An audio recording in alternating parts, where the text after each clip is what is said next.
Subscribe करें हमारे YouTube channel साधना gold को और पाएं वीडियोस सबसे पहले। बेल आइकन दबाना ना भूलें। मन चंगा तो कठौती में गंगा। रैदास जी अपने धर्म का त्याग नहीं किया उन्होंने। आजकल तो छोटी सी बात आती है, अपने धर्म का त्याग कर बोलिए हमारा धर्म तो छोटा है। धर्म कभी किसी का छोटा होता ही नहीं सज्जनों। जिसको प्रकृति से परमात्मा ने अपने कुल खानदान के अनुसार जो धर्म दिया है वही धर्म उसके लिए सबसे श्रेष्ठ है। इसलिए प्रत्येक व्यक्ति को अपने अपने धर्म का आचरण करना चाहिए। स्वधर्मम निधनम श्रेय परधर्मो भयावह। अपने धर्म का आचरण करना चाहिए। दूसरे धर्म का आचरण करके तो जिंदा रहना भी श्रेयस्कर नहीं है।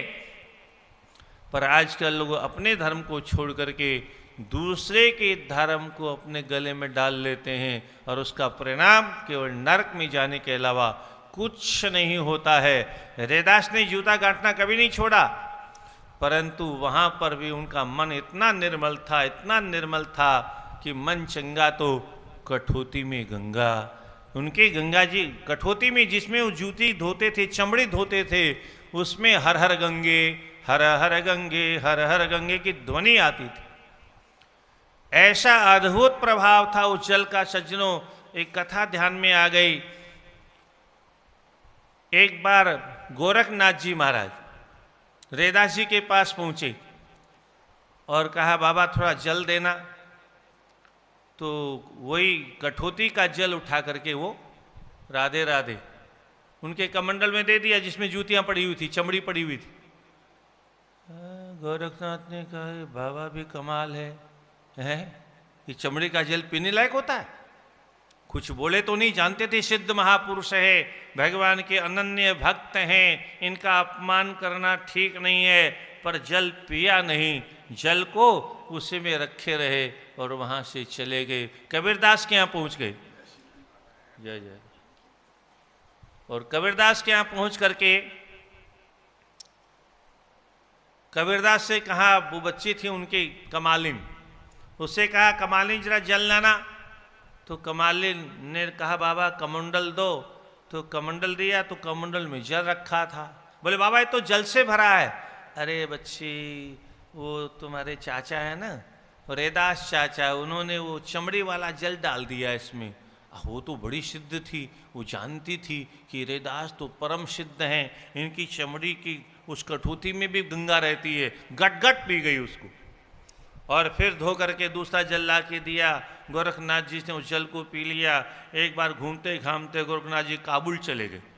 उस बच्ची का कमालिन का विवाह, कबीरदास जी की बच्ची का विवाह वहाँ हुआ था। और वहाँ गोरखनाथ जी ने एक चमत्कार किया। लोगों ने कहा महाराज हमारे यहाँ प्रसाद पाओ, हमारे यहाँ प्रसाद पाओ। बाबा बोले जो हमारा खप्पर भर देगा उसके यहाँ भोजन करेंगे। अब वो खप्पर तो उनका जादू वाला था, सिद्ध खप्पर था। जो जितना भी भोजन 1 मन 2 मन 10 मन 100 मन भी भोजन बनाए तो वो खप्पर भरे ही नहीं। राजा ने अपने यहाँ न्योता दिया, राजा ने तमाम भोजन बनाया पर बाबा का खप्पर भरा नहीं। और तब राजा ने कहा कि मैं भी भोजन नहीं करा पाया, महाराज को भोजन कौन कराएगा। और तब उस कमालिन को पता चला। उस कमालिन ने कहा अपने पति से, वो कोई महात्मा आए हैं, सुनते हैं गोरखनाथ बाबा आए हैं, उनको आप न्योता दे आओ। तो गरीब आदमी बोला तुम्हारा दिमाग खराब हुआ है। और ये बड़े बड़े राजा महाराजा तो उनका खप्पर नहीं भर पाते हैं और हम कैसे उसका खप्पर भरेंगे। राधे राधे। कैसे खप्पर भरेंगे। बोले आप तो न्योता दे आओ। अब उस गरीब ने थोड़ी सी खींचड़ी बनाई और बाबा आए। भवति भिक्षाम देहि। अब उसने वो पर्दे के भीतर से कहा कमंडल बढ़ाओ बाबा। भीतर से ही करछुल उठाई और एक करछुल बाबा के कमंडल में डाल दी। वो कमंडल लबालब भर गया। गोरखनाथ ने कहा ये कौन है, ये किसका कमाल है। पूछा कौन है भीतर। बोले चाचा मैं आपकी बिटिया। अरे कमालिन तू। बोले हाँ अरे बोले तुमको ये सिद्धि कहाँ से मिली? अरे बोले बाबा आपके कमंडल में जल था ना, वो रैदास जी की चमड़ी की कठौती वाला जो जल था, ये सिद्धि उस जल को पीने से मिली। बाबा ने कहा मैं तो ऐसे ही रह गया। दौड़ करके दोबारा पहुंचे, काशी पहुंच करके रैदास जी के यहाँ पहुंचे, बोले बाबा थोड़ा जल देना। तो बाबा कहते हैं प्यासे थे तब पिया नहीं। क्या कहा? प्यासे थे तब पिया नहीं, जिन पिया पिया को जान लिया,